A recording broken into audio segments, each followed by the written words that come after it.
isang batang ulila ay niloko at naging pinakamalakas na mangkukulam at noong unang panahon, nilikha ng Diyos ang tao at mga mangkukulam at binigyan niya ng kapangyarihan ang mga mangkukulam upang tulungan at gabayan ang mga tao na walang kakayahang gumamit ng mahika.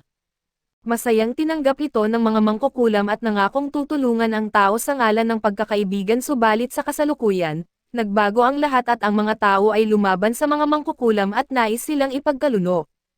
Habang hinanda ang mga mangkukulam sa kanilang pagbitay, isang mangkukulam ay nagsumpa sa mga tao dahil sa kanilang pagtataksil at umaasa na ang sangkatauhan ay maglaho bago siya mabitay. Samantalang sa imperyo ng Rhea, sa rehiyon ng Cavite at sa gitna ng isang disyerto, isang batang lalaki na ang pangalan ay Adinas ay nagrereklamo dahil sa kanyang pagkapagod matapos maglakbay ng matagal. Siya ay isang alalay ng isang ice witch na si Chloe na masusing tinitingnan ang isang mapa upang malaman kung saan sila pupunta. Tinukso ni Adinas si Chloe at tinanong kung bakit hindi niya magamit ang mahika para malaman ang kanilang lokasyon. Si Chloe ay tumingin sa kanya at ipinapaalala na ang kanyang mahika ay hindi libre at habang binabalik ni Chloe ang kanyang pansin sa mapa, inilabas ni Adinas ang kanyang smartphone na nagpapakita ng eksaktong lokasyon nila, na ikinainis ng babae. Pinipilit ni Chloe na huwag itong gamitin upang hindi sila matukoy, ngunit ipinaliwanag ni Adinas na siya mismo ang gumawa ng smartphone kaya hindi ito maaaring gamitin upang sila ay masundan dahil gumagamit ito ng libreng sama ng magic. Ito ay napaka-epektibo at ang pinakabagong teknolohiya nito ay madaling makapagtago mula sa radar ng hukbo. Maari sanang tumigil si Adinas sa paliwanag pero tinukso pa niya si Chloe sa pamamagitan ng pagsasabing ang mga paraan ni Chloe ay wala sa ayos, na nagresulta sa isang masakit na palo sa ulo ni Adinas. Biglang nagpalit ang mukha ni Adinas at tinanong si Chloe kung bakit sila kailangang magtago. Nauunawaan ni Chloe ang kanyang pagkabahala at ipinaliwanag na siya ay isang mangkukulam at dahil sa pagbabago ng pananaw ng mga tao sa mga mangkukulam, naging mahirap ang kanilang buhay. Sinubukan ni Chloe na pasayahin si Adinas at muling nagpatuloy sila sa kanilang paglalakbay. Mahalaga para sa kanila na makahanap ng lugar na matatanggap ang mga mangkukulam upang muling mabuhay ng mapayapa, na dati ay karaniwan lamang. Nakitaan ng determinasyon si Adinas sa pag-aaral sa ilalim ni Chloe at tinapik niya ang binti ni Adinas at tinanong kung siya ba ay may gusto sa mga mas matatandang babae, na ikinahiya at kinagalit ni Adinas. Tumawa si Chloe at ipinagtaka naman ni Adinas kung paano siya naging masaya sa isang nakakatakot na lugar tulad ng Rhea kung saan ang mga mangkukulam ay pinapahirapan. Ang galit ni Adinas sa rehiyon ay sobra na at sa tingin niya ay dapat nilang wakasan ang mga tao gamit ang mahika. Ngunit sa malayo, may kumikinang na bagay na napansin nila at ang ilang sundalo na sakay sa mabilis na mga sasakyan ay lumalapit sa kanila. Agad na naging malinaw na nais nilang patayin si Chloe na itinuturing nilang tumakas na mangkukulam. Handa nang lumaban si Adinas pero pinigilan siya ni Chloe dahil sa kanyang kakulangan sa karanasan sa paggamit ng mahika, at gumamit si Chloe ng kanyang yelo na mahika at lumikha ng tungkod na ginamit niya para mapigilan ang mga sundalo. Ngunit hindi masaya si Adinas at galit na tinanong si Chloe kung bakit hindi siya pinayagang gumamit ng mahika. Pinaliwanag ni Chloe na kulang pa siya sa karanasan pero ipinakita ni Adinas ang malaking espada bilang patunay na kaya na niya. Pinabayaan ito ni Chloe, ngunit hinamon siya ni Adinas at tinanong kung dahil ba siya ay tao kaya hindi siya pinapayagang gumamit ng mahika at dahil dito, naiyak si Adinas dahil sa kanyang frustration na hindi siya makatulong kay Chloe. Naantig si Chloe sa kanyang mga salita at niyakap ito at samantalang ang balita tungkol sa kanilang pagkakabigo na patayin si Chloe ay nakarating kay Emperor Gelf ng Rhea Empire, nagalit ito at inutusan ang hukbo na dalhin siya sa babae. Nang hindi nila alam, isa sa mga makina na ginamit ni Chloe ay nag-activate at pagkatapos malaman ang kanilang lokasyon, gumawa ito ng portal upang sila ay ilipat sa kaharian at nagumpisa silang lumutang at bago sila nailipat, hawak nila ang isa't isa. Sa palasyo, sinabihan na ni Gelf ang mga mamamayan laban sa mga mangkukulam. Nagulat si Chloe dahil sa kakayahan ng mga mangkukulam na makagawa ng pisikal na paglipat mula sa ganoong kalayuan gamit ang maikling panahon lamang.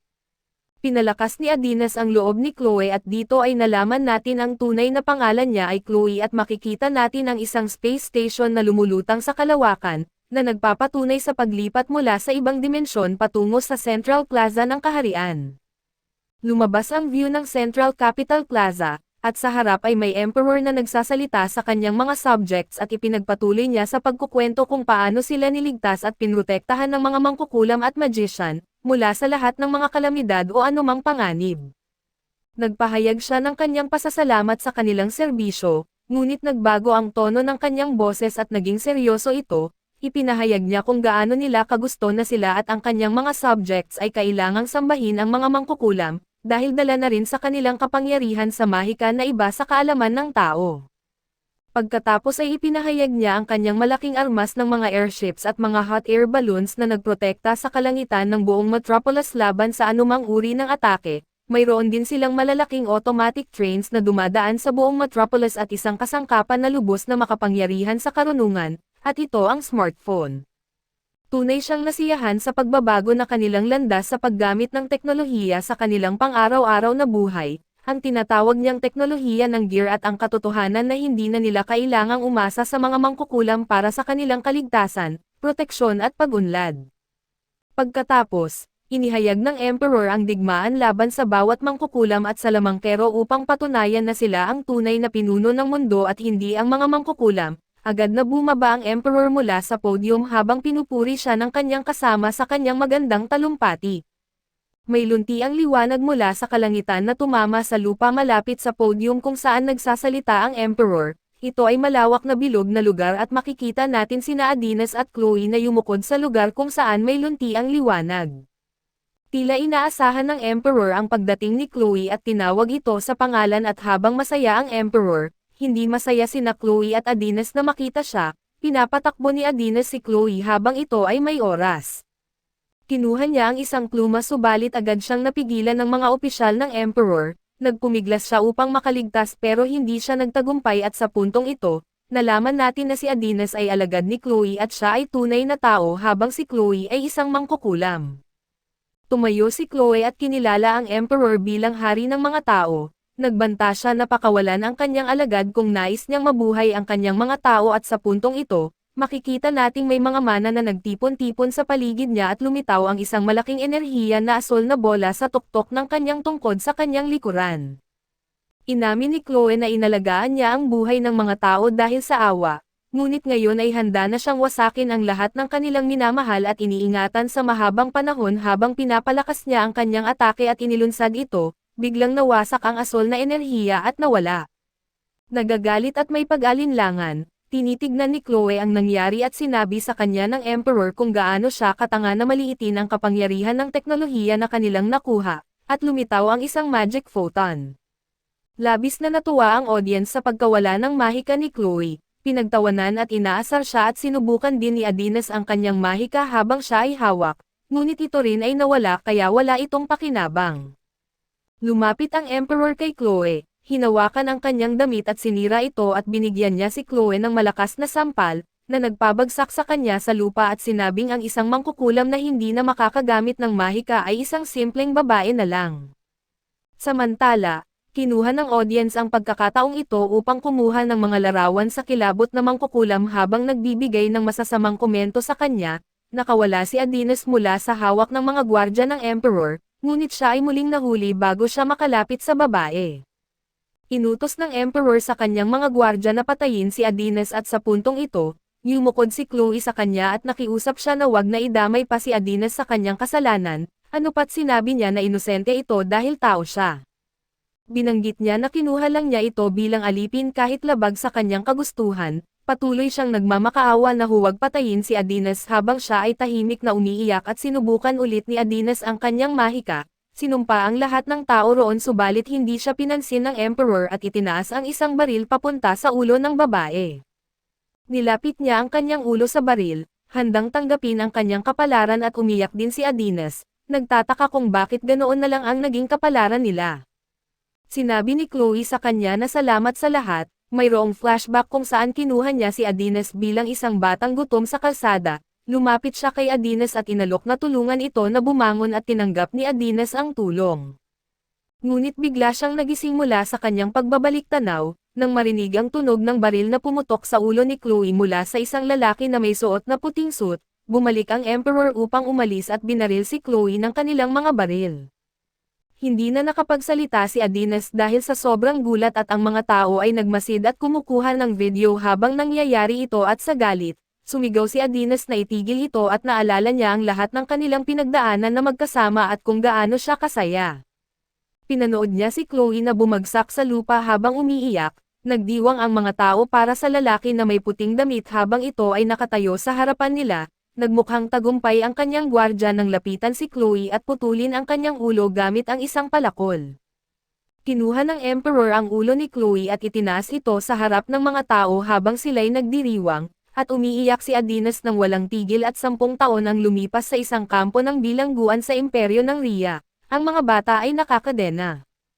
Nag-aaway ang dalawang babae dahil sa pagkain at isang batang babae na ang pangalan ay Duca Tri, ay nag-alok sa kanila ng kanyang tinapay upang tumigil sila sa pag-aaway subalit kinuha lamang ito ng isa sa kanila at sinabi sa kanyang umalis. Lumapit naman si Ana kay Duca upang malaman kung okay lang siya, at tinanong kung bakit niya ibinigay ang kanyang pagkain at binaliwala lamang ni Duca ang tanong, at masayang sinabi na okay lang siya. Umupo sila magkasama at sinabi ni Ana kay Duca kung gaano siya kabait. At doon ay nagsimulang umiyak si Ana at nalulungkot sa ideya na kung wala na ang lahat ng mangkukulam, magiging mas maayos na ang mundo subalit patuloy pa rin ang pag-aaway kahit may teknolohiya na at doon ay pinasaya ni Duca si Ana sa pamamagitan ng puppet show at binanggit na magiging maayos lang sila. Tumawa silang dalawa ng may kalungkutan at biglang may mga gwardya na pumunta at sumisigaw ng numero ng isang bilanggo, pinatawag ito at sa takot. Bulong ng mga batang babae na iyon na ang pang-apat na tawag ng gwardya at hindi na bumalik sa kanilang kampo ang bilanggo. Tinignan nila ang gwardya na may takot, nagtataka kung sino ang tinatawag at tiningnan ni Duca ang kanilang tag at nalaman niya na si Ana ang tinatawag at mabilis na pinalitan niya ang kanilang tag, kinuha ang numero ni Ana at tumugon sa gwardya. Ipinapasunod siya ng gwardya, samantalang si Ana ay tinignan sila habang sila'y naglalakad palayo. Ang kanyang mga mata ay puno ng luha sa pagkagulat na inialay ni Duca ang sarili at para sa kanya ay natatakot siya sa magyari nito, alam niya na hindi na babalik si Duca. Si Duca ay nasa pagitan ng dalawang gwardya at tinatanong siya ng Chief Warden na si Papul, at pinakiusapan siyang tanggalin ang kanyang damit upang tiyakin na wala siyang sugat, balak siyang ibigay kay Lord bilang isang katulong. Nagulat siya sa hiling, ngunit tumingin sa paligid at nakita ang mga katawan ng iba pang mga batang babae at malungkot na tinanggap ang kanyang kapalaran. Sinabi ni Papul kung paano niya pinapatakbo ang kanyang lugar gamit ang buwis ng mga tao kaya kailangan niyang pagsilbihan sila ng mabuti. Hinawakan siya ng malakas ni Papul at kinuhaan siya ng larawan kasama ito habang gamit ang kanyang telepono, balak ipadala ang larawan sa HR at doon ay kinagat ni Duca ang kanyang daliri at kinuha ang telepono mula sa kanya. Sumigaw si Papul at inutos sa gwardya na habulin si Duca habang siya'y tumakas mula sa kwarto at habang tumatakbo, sinubukan ni Duca na buksan ang bawat selda upang palayain ang lahat, ngunit napagtanto niyang kinakailangan ang voice activation para magawa ito. Sinubukan niyang buksan ito ng maraming beses sa kanyang pagkabigo ngunit hindi pa rin siya makapagbukas, sinubukan niyang gayahin ang boses ng Chief Warden at sa kanyang gulat, matagumpay niyang nabuksan ang mga selda. Sumigaw siya sa mga babae na tumakbo habang bumubukas ang mga gate, nagkaroon ng kaguluhan nang mabuksan ang mga selda at ang mga bilanggo ay nagsimulang tumakbo, hindi na makontrol ng mga gwardya ang sitwasyon kaya tumawag sila ng tulong. Tumakbo si Duca patungo sa malalaking gintong pintuan at pinindot ang telepono para mabuksan, bumukas ang pintuan na nagpapakita ng isang kwarto na may bakal na lagyanan at habang tinignan ni Duca ang lalagyan, nahuli siya ng ilang gwardya at ibinagsak siya sa sahig. Sinikap nilang kontrolin ang sitwasyon sa pamamagitan ng pagpigil sa pagbubukas ng pintuan ng selda, ngunit huli na ang lahat at nang mabuksan ang pinto, nakita natin ang isang lalaki na balot sa bandages na inaalis ang kanyang sarili mula sa maraming kadena at ito'y walang iba kundi si Adenas, na nakakulong sa loob ng 10 taon at ngayon, naghahanap siya ng paghihiganti. Nagsimulang magpanik ang mga gwardya nang makita siyang nakatakas, ngunit agad siyang tumalon sa isa sa kanila at ito'y kanyang napatumba. Sinubukan siyang barilin ng isa pang gwardya, pero agad niyang ni-counter at binaril ang gwardya gamit ang sarili nitong baril. Natakot si Doro nang lapitan siya, binaril siya pero sa huli ay siya'y pinalaya. Nagkagulo ang mga gwardya habang sinusubukan nilang kontrolin ang sitwasyon at samantalang sa National Security Bureau o NSB, natanggap ni Direktor Yamato ang ulat tungkol dito at inutos niya kay Eika, na isa sa kanyang mga tauhan na asikasuhin ito. Si Eika ay pumayag at masaya para dito, subalit hindi natuwa si Yuki at ito ang kapatid ni Yamato dahil sa walang pakialam na pag-uugali nito, at ipinapaalala sa kanya na sila ang haligi ng kaayusan sa imperyo. Pero agad na sinabi ni Yamato na okay lang ito at ipinapaalala kay Yuki na may dahilan kung bakit siya ay isang executive at sa bilangguan. Nagpanik ang warden nang malaman na nakalaya si Adinas. Iniisip niya kung paano nakapagbukas si Doro sa selda ni Adinas, dahil kahit ang kanyang cellphone ay walang permiso para gawin ito at ang mas masama pa, ay mukhang nawawala rin ang magic pen ni Adinas. Makikita natin si Adinas sa labas at sinusubukan niya ang kanyang mahika sa unang pagkakataon sa loob ng 10 taon, nagpaputok siya ng kanyang baril at lumabas ang napakalaking bala na tumama sa isang gusali. Handa na siyang wasakin ang lahat sa lungsod at makikita natin si Eika na nagliligpit ng kalat sa bilangguan, ngunit iniulat niya na hindi niya natagpuan si Adinas at nabalitaan niya ang gusali na sinira, kaya't naghihanda siya na pumunta doon, ngunit unang tinapos niya ang warden. Nakita rin natin na nakalabas na si Doro at nang makita niya ang pinsalang ginawa ni Adinas, napagtanto niya na kasalanan niya dahil siya ang nagpalaya dito at habang naglalakad sa kalsada, iniisip ni Adinas na ang kanyang guro ay ayaw ng paghihiganti, ngunit hindi niya maiiwasan ang mga nangyari. Naglabas siya ng malaking robot at nagsimula siyang gumawa ng gulo. Nakita natin ang isang opisyal na tumanggap ng ulat tungkol dito subalit inaakala niyang biro lamang ito, at nang biglaang bumangga ang isang kotse sa pader at ang driver ay nagulat sa kanyang nakita. Inisip ng opisyal na lasing ang lalaki kaso nang tumingin siya sa labas, nakita niya ang tunay na sitwasyon at nakikita natin sina Yamato at Yuki mula sa malayo at kinumpirma nila na si Adinas ang may gawa ng pag-atake.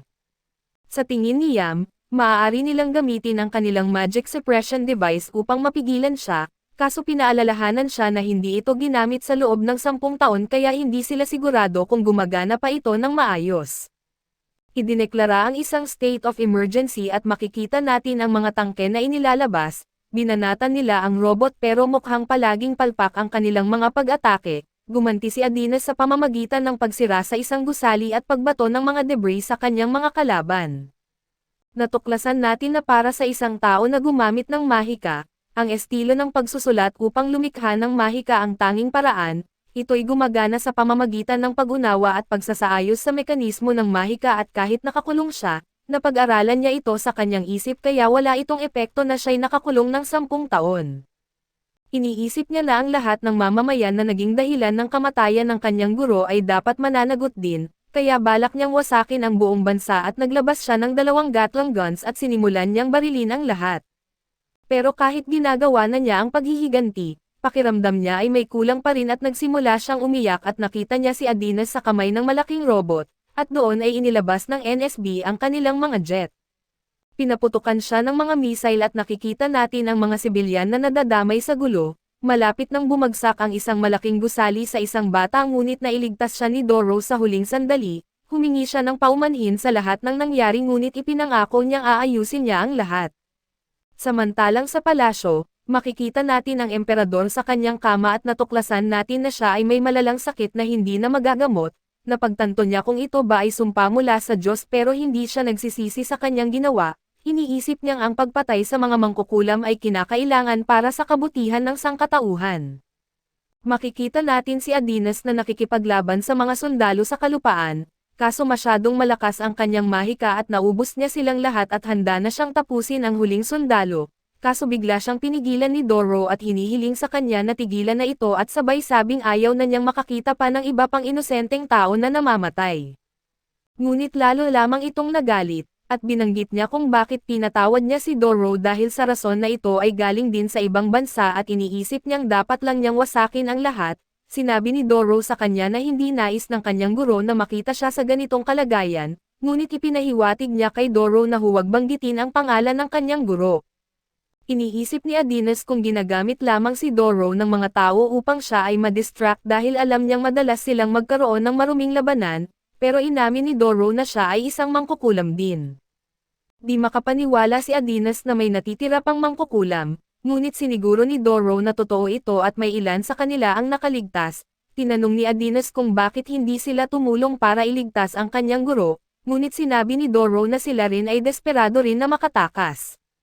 Ayaw na ni Adinas marinig ang mga paumanhin ni Doro, subalit binanggit niya na may paraan para mabuhay muli ang kanyang guro. Mahirap para kay Adinas na paniwalaan ito, ngunit sinabi ni Doro na siya ay pumasok sa bansa upang hanapin siya para gamitin ang kanyang mga alaala upang ibalik ang kanyang guro sa pagkabuhay.